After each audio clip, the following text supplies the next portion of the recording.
Okay, everybody, so got the Husqvarna 128 LD back out of the shed today.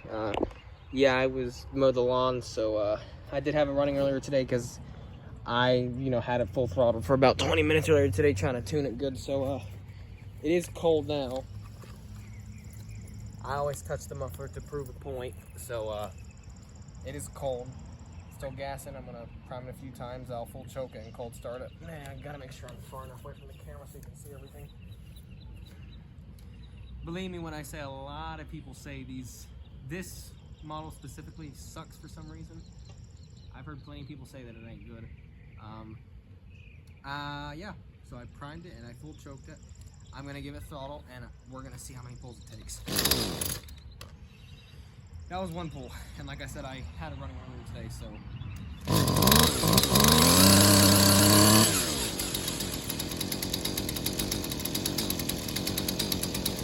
So there you go, 2 pulls, but like I said, I did have it running earlier today, so I'm sure that has some help. So yeah, like I said, this thing's tuned pretty good now. I'm happy with it. It's a good trimmer. Yep.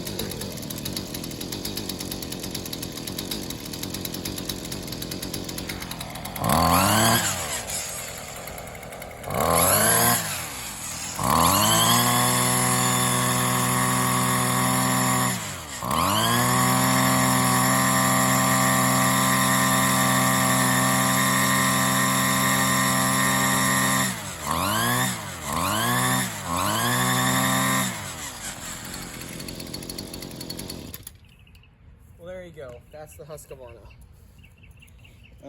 Yep. Like I said, nothing's wrong with this thing. It's a good running unit. I know plenty of people have said, like, okay, does anybody know, like, that brand off of Amazon called Wild Badger?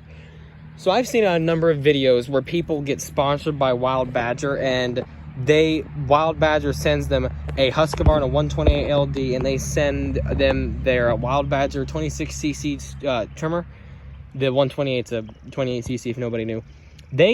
Wild Badger sends the lucky person who gets the sponsor both of those trimmers to test out. And a lot of people say that the Wild Badger is so much better than the Husqvarna, and I'm not sponsored by either one of these companies, but I can tell you that I think every single person that has reviewed those 2 trimmers have said that the Husqvarna sucked and the Wild Badger was way better. Well, I can say that, of course, being sponsored by the company, they're probably going to want to say that the Husqvarna sucked. Well, to anybody that might be looking to get one of these, I would not steer away from it because I think it's a good trimmer. And again, if it's just tuned right and if you take care of it, it's going to be a good machine. Because me, personally, I like it. So, yeah, I would not be scared to buy another one of these or whatever because I do personally like them a lot. I think they're pretty good for 28 cc's of power. How could you go wrong? Okay, so this time the phone is actually facing me. The front camera is actually facing me this time. I have the Husqvarna idling. I'm just kind of letting it run a little bit more for now. But I'm gonna cold start the Maruyama trimmer. Every time that I've cold started this trimmer, it's usually been about 2 or 3 pulls. And sometimes if I've started it again, a cold start within the same day, sometimes it's actually 1. So yeah, let's see what it does. I feel like it's a little better if I film videos like this. That way I can actually see where I'm at. And it's still cold. Like, because I don't lie in any of these videos. They're always cold starts. Yeah? Okay, I don't know why I left that thing idling, but I did. I'm going to give it full throttle and I'm going to pull it, see how many times it takes. The choke wasn't up the whole way. Did I ever tell anybody that the choke lever likes to... It was like a half choke. That's why I didn't start. That already was like 3-4 pulls. Do you see how the choke lever's not staying up? I don't know why it does that, but I almost have to like hold it up so it's full choke. Hey, see, it started that time, and I shut it off too, because the choke wasn't on full. It's like half choke, because the thing's like worn out or something. So I actually have to like hold it up. So, yeah, that's my fault, unfortunately.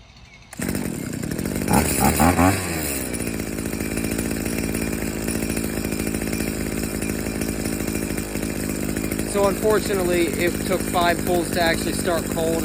But again, like I said, that's because I didn't have it choked correctly, because the stupid lever's worn out for some reason. I don't know why, but it probably would have done within 2 or 3 pulls had I would have choked it the right way.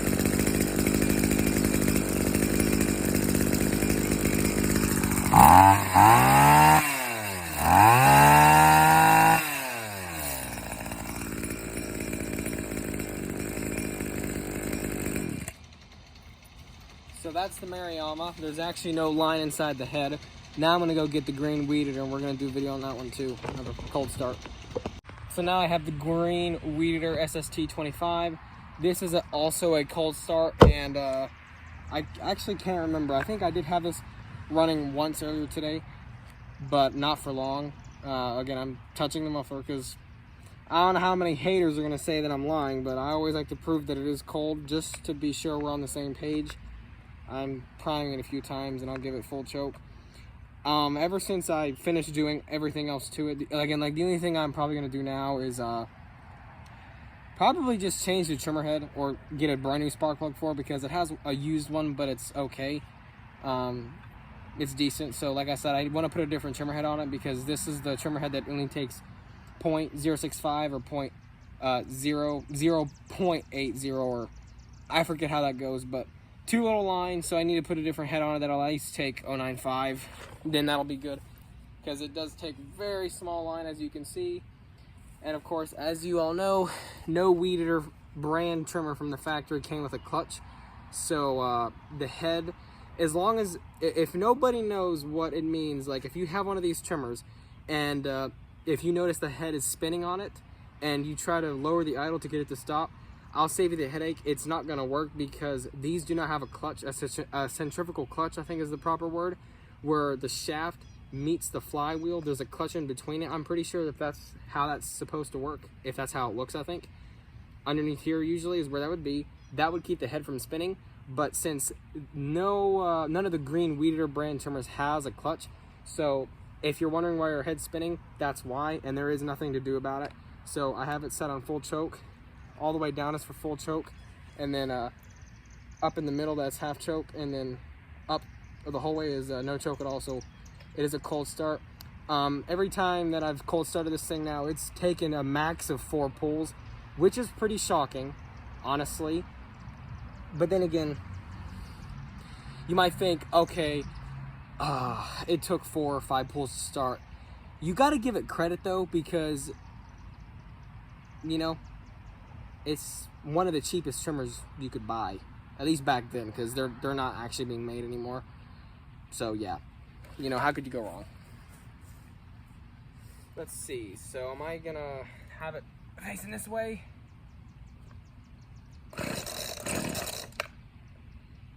Fire on the second pull. I'm gonna do half choke. You watch. It's gonna go on the third.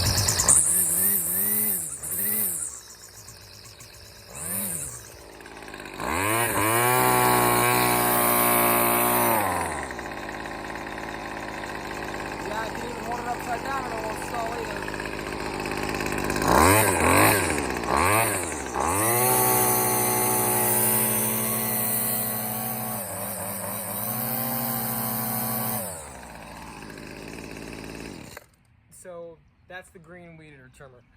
Like I said, I was gonna think it was probably gonna start on the 3rd or the 4th pull.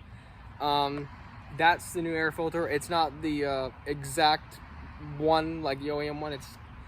It's almost like a perfect square, but it's supposed to, it looks like, is that like a trapezoid or something? Is that what that's supposed to look like?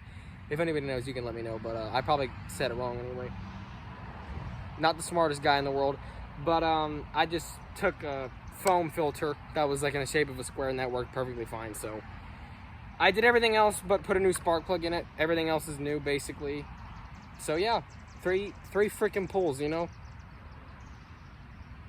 I don't know what else I should say. I mean, that's impressive if you ask me for a cheap trimmer. And I know a lot of people are gonna say it's junk. Why? It does the job, right? So there you go. So quick little disclaimer on any of these green WeedEater trimmers. If you have any of these, treat it with a little bit of respect, because the shafts on these are very thin. They are really thin and they can bend really easily, so don't thrash it around or anything. I mean, you could step on one and easily bend it. So do be careful with these, because you can damage them pretty easily. They're cheaply made, yes, but they're good little trimmers. So just keep that in mind when you're using it.